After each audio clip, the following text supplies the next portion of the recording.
이번 사우디전, 여러분 중요한 게 뭔지 아십니까? 무실점이었다는 겁니다. 웨일즈전도 무실점, 사우디전도 무실점입니다.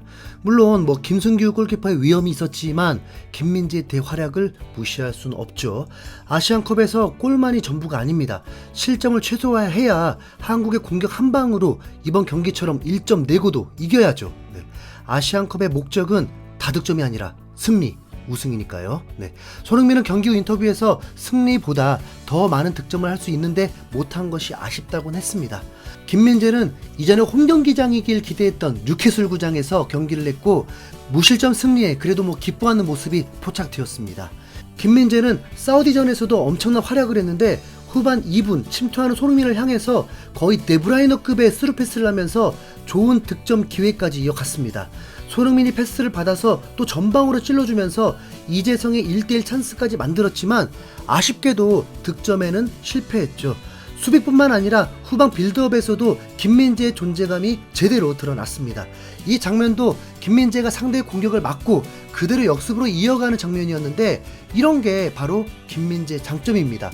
이어진 코너킥 장면에서도 볼이 오가는데 김민재가 상대 페널티 박스 앞까지 올라와서 또 중간에서 볼을 차단하고 왼쪽 측면으로 돌파까지 시도하는 모습이었는데요. 센터백이 아니라 마치 미드필더처럼 적극적으로 공격에 가담했습니다. 후반 27분에는 사우디의 날카로운 공격을 완벽하게 막아내는 모습도 보였습니다. 사우디가 날카로운 크로스를 연결하자 곧바로 공격수를 몸싸움으로 밀어버리고 볼 소유권을 되찾아 패스로 연결했죠. 급하게 롱볼로 차냈다면 소유권이 다시 사우디에게로 넘어갈 수 있는 상황에서 침착하게 먼저 피지컬로 상대를 제압한 뒤 우리가 빌드업을 할 수 있게 만들어준 겁니다. 이게 바로 월드 클래스의 수비 지능입니다. 그리고 개인적으로 가장 하이라이트는 후반 추가 시간 3분 때였습니다. 사우디는 동점이 되기 위해서 사력을 다하고 있었습니다. 홈구장이잖아요. 사우디 선수가 오른쪽에서 크로스를 올린 걸 김민재가 커버 플레이를 했는데 하필 그 컷한 볼이 다시 상대 선수에게 향했습니다. 다시 말씀드리지만 그 시간이 93분이었습니다. 김민재는 이미 웨일즈전도 풀타임을 뛴 상태인데 3일 간격 출전이 부담스러울 수밖에 없고 체력적으로 매우 힘든 상황이었습니다. 그런데도 갑자기 그 볼을 향해서 전력 질주하면서 상대의 중거리 슛이 나올 거란 걸 예측하고 달려들었습니다. 최소 15m는 됩니다. 우리 선수들을 까려는 건 아니지만 정말 절체절명의 상황이라면 더 가까웠던 주변 선수들도 질주를 했어야죠. 김민재는 저 포탄을 혼자서 자폭하겠다는 듯 뛰어들어서 6탄 방어로 막아냈고 그때 소리 또한 엄청 크게 나면서 경기장을 울렸습니다. 이로 인해서 경기도 승리로 마무리 지을 수 있었습니다. 솔직히 감탄이 절로 나오더라고요. 여러분, 이게 김민재입니다. 선수들에게 귀감이 될 수밖에 없고 감독이 좋아하지 않을 수 없죠. 사실 사우디는 FIFA 랭킹 54위로 김민재가 이렇게 돋보이면 안 되긴 합니다. 김민재의 활약이 두드러진다는 건 어쨌든 상대팀이 공격을 했다는 뜻이잖아요. 그래도 확실히 미넨의 주전 수비수다운 철벽 수비를 보여준 건 뿌듯합니다. 해외에서도 김민재를 계속 높게 평가하면서 거리낌 없이 월드 클래스라고 하고 있는데요. 자, 그러면 본격적으로 김민재에 대해서 해외에서 어떻게 평가하고 있는지 한번 보시죠. 최근 영국 매체인 90미닛에서는 전 세계 센터백들의 순위를 일일이 매겨서 1위부터 25위까지의 랭킹을 발표했는데 놀랍게도 김민재의 이름이 10위 안쪽으로 매우 상위권에 들어가 있었습니다. 전 세계에 있는 센터백들 중에서도 양손에 꼽을 정도로 뛰어나다는 뜻입니다. 가끔 김민재를 높게 평가하는 걸 보고 억지 국뽕이라고 여기는 분들도 있지만 이 매체는 영국의 매체고 한국을 배려해서 굳이 김민재의 순위를 높여줄 필요는 전혀 없다는 게 분명한 사실인데요. 김민재의 순위는 6위로 맨유의 바란, 바르셀로나의 아라우오, 아스날의 살리바, 맨시티의 그바라디올보다 높았습니다. 그럼 김민재보다 위에 있는 선수는 누구냐? 궁금해하실까봐 한번 전달해 드리자면 5위가 김민재의 롤모델인 리버풀의 반다이크, 4위는 레알의 리디거, 3위는 맨시티의 스톤스, 2위는 레알의 알라바, 1위는 맨시티의 디아스로 솔직히 그럴만한 선수들이 뽑혔습니다. 지난 시즌 유럽 성관왕을 차지한 맨시티의 주전 수비수들이 상위권에 있는 건 어쩌면 매우 당연한 일이잖아요. 여기에 알라바와 리디거의 센터백 듀오도 레알이라는 초강팀의 주전 수비수입니다. 반다이크는 작년에도 발롱도르 후보로 최종 16위까지 올랐던 선수니까 인정할 수밖에 없는 최강 수비수고요. 오히려 김민재가 이런 선수들과 함께 나란히 이름을 올린다는 것 자체가 대단하죠. 네. 김민재를 향한 극찬이 너무 쏟아지다 보니까 벌써 거기에 익숙해져서 둔감할 수 있지만, 생각해보면 김민재가 유럽 진출을 한 건 2년 전 페네르바체가 최초였습니다. 유럽 5대 리그 진출은 나폴리가 최초였고, 그 첫 시즌에 리그 우승컵은 물론이고 세레이 올해의 수비수까지 받은 겁니다. 이렇게 생각하면 진짜 어마어마한 거 맞죠. 적응 기간 없이 바로 리그에 적응해서 최상급의 실력을 계속 증명한 거니까요. 그래서 이 매체도 김민재를 6위에 꼽으면서 매우 훌륭한 수비수라고 평가를 했습니다. 한국의 김민재가 나폴리의 수비진을 이끌고 2022-2023 시즌 세리에 우승을 차지하자 유럽 전역의 팬들은 불굴의 김민재에 주목했다.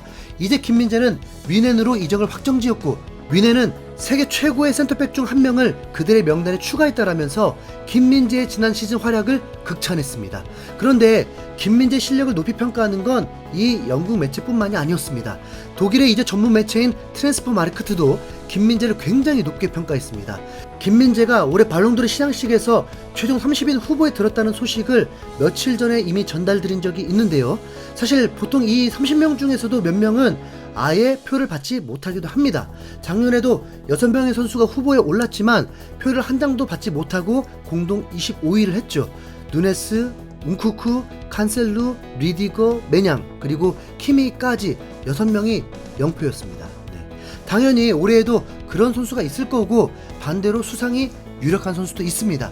가장 유력한 후보는 역시 메시로 월드컵 우승이라는 가장 강력한 이력과 함께 월드컵 최고의 선수상과 리그 도움왕까지 뭐 하나 깔 게 없는 성적입니다. 그 다음이 혼란으로 맨시티로 이적하자마자 리그와 챔스에서 모두 우승한 괴물이죠. 여기에 챔스 득점왕과 리그 득점왕까지 했고 54경기에서 쉬운 3골을 넣기도 했습니다. 실질적으로는 이 두 명의 싸움이고, 다른 선수들은 이제 몇 표를 받아서 몇 위를 하는지가 가장 중요해지는데요. 김민재가 투표를 한 표라도 받으면 20위 초반까지 올라갈 수 있습니다. 그런데 독일의 트랜스퍼마르크트에서는 김민재가 이번에 발표된 30명의 후보들 중에 10위권까지 올라갈 수도 있다고 봤습니다. 이 매체가 발표한 선수들의 분류를 보면 맨 위가 수상이 가장 유력한 선수 2명, 그 다음이 이에 도전할 만한 선수 4명이고, 그 아래 언더독의 발랑 느낌으로 추가적인 5명을 선정했습니다. 이보다 밑은 실질적으로 기회가 없다면서 케인, 살라, 벤제마 등을 선정했죠. 메시와 혼란이라는 유력한 후보 2명을 위협할 만한 도전자들은 데브라이너, 음바페, 비니시우스, 디아스로 충분히 뽑힐 만한 선수들입니다. 그리고 그 아래 언더독의 반란을 꿈꾸는 5명의 후보 중 1명이 김민재인 거죠. 순위로 표현해 보자면 상위 6명에 이어서 최대 7위까지도 가능하다는 평가입니다. 이 분류에서 최대한 밀린다고 하더라도 전체 순위로 보면 11위인 셈인데, 작년 반다이크의 순위를 뛰어넘는 건 물론 득점왕 시즌에 손흥민과 타이 기록이 됩니다. 손흥민이 프리미어리그 득점왕을 하고 작년 발롱도르에서 11위를 했는데, 세레이 우승에 올해의 수비상까지 받은 김민재가 이걸 넘을 수도 있는 겁니다. 다시 한번 말씀드리면 이건 고래가 아니라 아무 상관없는 독일 매체 평가입니다. 영국 매체는 전세계 센터백 중 6위라고 하고, 독일에서는 발롱도르 10위권이라고 하는 게 현재 김민재에 대한 객관적인 평가입니다. 그렇다 보니 실제 뮌헨에서도 김민재가 데리우트를 완벽히 밀어내버릴 상황인데요. 데리우트는 아일랜드와의 유로 2024 예선에서 공중볼 경합 승률 100%, 드리블 돌파 제로로 팀의 2대1 승리에 많은 기여를 했습니다. 오랜만에 선발 풀타임을 소화한 이후에 언론과 인터뷰를 나누기도 했는데, 내가 마지막으로 90분 경기를 뛴 것은 지난 5월이었다. 나는 종아리 부상을 당했고 부상이 재발하지 않기 위해 조심해야 했다.